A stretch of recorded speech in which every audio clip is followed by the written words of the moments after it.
Hola a todos y todas.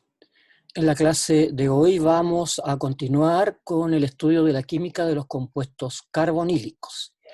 En este caso, en esta ocasión, vamos a empezar con el estudio de la química de los ácidos carboxílicos y sus derivados.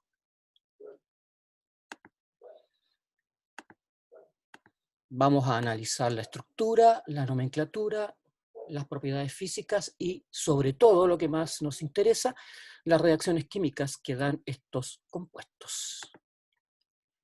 En la primera parte de esta clase vamos a estudiar la química de los ácidos carboxílicos propiamente tal.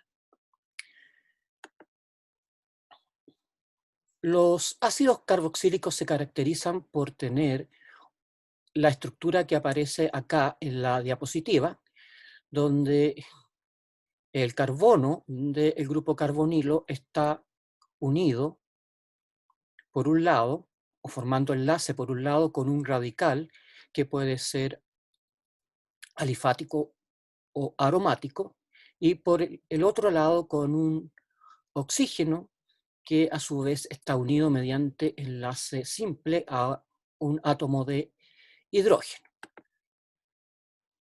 Además, el hecho de que hayan dos oxígenos en esta función orgánica le da a los ácidos carboxílicos propiedades especiales y distintas a las que vimos con los aldehídos y las cetonas. Como el oxígeno del grupo carbonilo es más electronegativo que el carbono, esto genera una separación de carga entre este oxígeno y el carbono, cosa que ya habíamos visto con los aldehídos y cetonas. Sin embargo, por el hecho de que además los ácidos carboxílicos poseen un oxígeno unido por enlace simple a carbono y este oxígeno unido a su vez a un hidrógeno, esto hace que los enlaces, tanto el del grupo carbonilo como el enlace simple carbono-oxígeno y el enlace simple oxígeno-hidrógeno sean polares. Obviamente el oxígeno es más electronegativo que el carbono y que el hidrógeno, lo que crea una separación, una cierta separación de carga, un dipolo, entre o en el enlace oxígeno-carbono simple y en el enlace oxígeno-hidrógeno simple. Por otro lado, debido a que el oxígeno del grupo carbonílico tiene una alta densidad electrónica, es capaz de atraer moléculas como electrófilos y también ácidos. Por otro lado, el carbono carbonílico, que es deficiente en electrones, va a atraer nucleófilos y bases. En este aspecto, las propiedades químicas de los ácidos carboxílicos son similares a los de aldehídos y cetonas, solo en lo que se refiere a el oxígeno y el carbono. Porque lo demás, como ustedes se van a dar cuenta, las propiedades químicas de los ácidos carboxílicos difieren de la de los aldehídos y cetonas. Además, el hidrógeno que está unido a el oxígeno mediante enlace simple presenta características ácidas, con una constante de acidez del orden de 10 elevado a la menos 5, lo que hace que los ácidos carboxílicos, si bien es cierto, son ácidos, tienen características ácidas, son ácidos relativamente débiles. Bien. Una cuestión importante con respecto a la estructura del grupo carboxilo, que también se puede escribir como COOH, es que están siempre ubicados en el extremo de una cadena hidrocarbonada. Por lo tanto, el grupo carboxilo es una función terminal. Aquí les muestro yo los nombres de los ácidos más simples. Primero el formado por un átomo de carbono y después el formado por dos átomos de carbono. Al primero lo vamos a llamar ácido metanoico, al segundo ácido etanoico. Sin embargo, con estos dos primeros ácidos carboxílicos, también se suelen usar con bastante frecuencia los nombres comunes. Al ácido metanoico lo llamamos ácido fórmico y al ácido etanoico lo llamamos ácido acético. El término fórmico y acético son muy usados en bioquímica, como lo van a ver el próximo año. Si incrementamos el largo de la cadena, al de 3 lo vamos a llamar propanoico, al de 4 butanoico, al de 5 pentanoico, y en el caso de un ácido donde el grupo carboxílico está unido a un radical fenilo, lo llamamos ácido benzoico. Yo les sugiero que usen este nombre y se van a liberar de muchos problemas. Ahora bien, como lo vamos a ver a continuación, el grupo carboxilo, el carbono del grupo carboxilo va a ser siempre el carbono 1 y de ahí obviamente numeramos el resto de los carbonos. En este caso, como tenemos la cadena más larga, tiene 4 átomos de carbono y en el carbono 3 hay un grupo metilo sustituyente, lo vamos a llamar como ácido 3-metilbutanoico. Ácido 3-metilbutanoico. Bien, analicemos en detalle las reglas de la nomenclatura. Para nombrar un ácido carboxílico, lo primero que tienen que hacer ustedes es definir la cadena continua más larga que contenga el grupo carboxilo. Eso no es nada nuevo, lo aprendieron desde que vimos las propiedades químicas de los alcanos. Lo otro importante, la regla 2, es que siempre deben anteponer la palabra ácido y reemplazar la terminación O del hidrocarburo correspondiente, en realidad la terminación ano, por oico. En este caso, entonces, al reemplazar la terminación ano por oico, los vamos a nombrar como ácido oico, mencionando con el prefijo met, et, prop, but, pent, el número de átomos de carbono.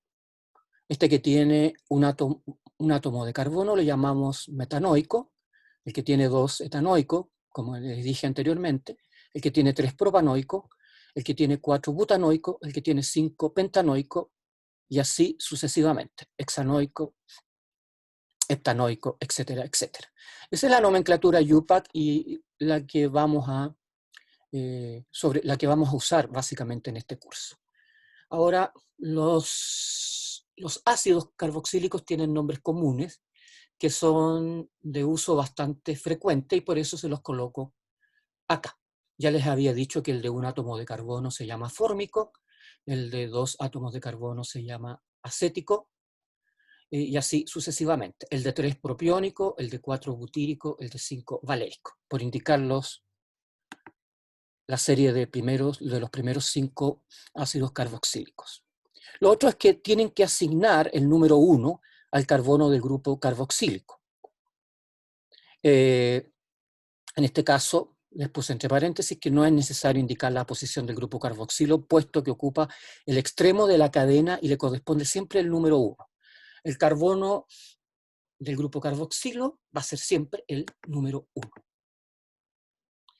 Si hay sustituyentes, los deben nombrar en orden alfabético, indicando su posición en la cadena.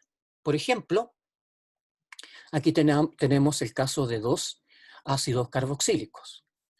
El primero es un derivado del ácido pentanoico, que tiene 1, 2, 3, 4 y 5. Como tiene dos sustituyentes, la cadena principal, simplemente lo vamos a nombrar como ácido 2,4 dimetilpentanoico. El 2 y el 4 indican la posición de los grupos metilo. Como hay dos, colocamos el prefijo di. En este otro caso, tenemos el ácido 2,6 diaminohexanoico. La cadena más larga tiene 6 átomos de carbono y hay dos grupos sustituyentes amino unidos al carbono 2 y unidos al carbono 6. Como el grupo carboxilo o la función carboxilo tiene prioridad sobre la función amino, los vamos a nombrar como ácido y los grupos amino van a ser sustituyentes. Por eso es que utilizamos el término ácido 2,6 di, que indica que hay dos, amino hexanoico. Esta no es una amina, es un ácido carboxílico. Ojo con eso. Si hay dobles o triples enlaces, indiquen su localización en la cadena y procedan como en la regla 2. La regla 2 indica que deben colocar la palabra ácido, deben anteponer la palabra ácido. En este caso, tenemos el ácido 4-hexenoico, donde el término hexe indica que en posición 4 hay un doble enlace, y en el segundo caso, al ácido lo vamos a llamar 3-pentinoico, porque en la posición 3 tenemos un triple enlace. Entonces, lo nombramos como pentinoico, que indica que es un ácido. Ahora, en el caso de que hayan dos grupos carboxilos, vamos a utilizar el sufijo dioico. En este caso, este es un ácido de 4 átomos de carbono, pero con dos grupos carboxilos en sus extremos. Por lo tanto, este va a corresponder, o lo vamos a denominar como ácido butanodioico. El buta indica que hay 4 átomos de carbono y el dioico indica que hay dos grupos carboxilos. Finalmente, los compuestos en los cuales el grupo carboxilo está unido a un anillo, aromático o no, les recomiendo o deben utilizar el sufijo carboxílico y anteponer la palabra ácido. Cuando utilizan esta regla de la nomenclatura, al carbono del anillo al cual queda unido el grupo carboxilo le va a corresponder el localizador 1. Por ejemplo, aquí tenemos el caso del ácido benzoico, que se nombra como ácido benceno carboxílico, que sería el nombre de UPAC. En el caso del grupo carboxílico unido a un anillo de 6 que no es aromático, lo vamos a nombrar como ácido ciclohexano carboxílico. Ciclohexano carboxílico. Y en este otro caso, donde tenemos un sustituyente, metilo en posición 4, lo vamos a nombrar como ácido 4-metilciclohexano carboxílico. Recuerden que en este caso, el carbono 1 va a ser siempre, tal como dice la regla, el que queda unido, el carbono del ciclo que queda unido al grupo carboxilo. Entonces, en el caso del ácido benzoico, este será el carbono 1. En el caso del ciclohexano carboxílico, este será el carbono 1. Y en el caso del ácido 4-metilciclohexano carboxílico, este va a ser el carbono 1. Por lo tanto, el grupo metilo va a tener asignado como sustituyente el número 4. 4-metilciclohexano carboxílico. Ahora, los ácidos carboxílicos, y esto es obvio, presentan una molécula con geometría trigonal plana, producto de la hibridación sp2. Ya les dije que además presentan hidrógenos ácidos en el grupo hidroxilo y se comportan como bases sobre el oxígeno carbonílico. Entonces, este oxígeno tiene la capacidad, eso ya se los mencioné, de atraer moléculas que buscan electrones, básicamente electrófilos. Y este otro hidrógeno, el que está indicado en azulito, es un hidrógeno ácido. Eso significa que se puede ionizar. Ahora, en cuanto a los puntos de fusión y ebullición de los ácidos carboxílicos, estos son superiores a lo de los alcoholes, cetonas y aldehídos de peso molecular semejante, ya que los ácidos tienen la capacidad de formar dímeros estabilizados por puentes de hidrógeno. Aquí les muestro yo dos moléculas de ácido etanoico o acético formando enlaces puentes de hidrógeno. Ahora, las moléculas de ácido también pueden formar puentes de hidrógeno con agua, tanto a través del grupo carbonilo como por el hidroxilo, lo que los hace en general bastante más solubles que los alcoholes de peso molecular respectivo. Aquí les muestro yo, por ejemplo, que si ustedes miran los puntos de ebullición comparando el metanoico con el etanoico, el propanoico y el butanoico, a medida que aumentamos el número de átomos de carbono, el punto de ebullición se incrementa. Ahora, los primeros 4 ácidos de la serie son bastante solubles en agua, debido precisamente a esta capacidad de formar puentes de hidrógeno con el agua. Muchas gracias.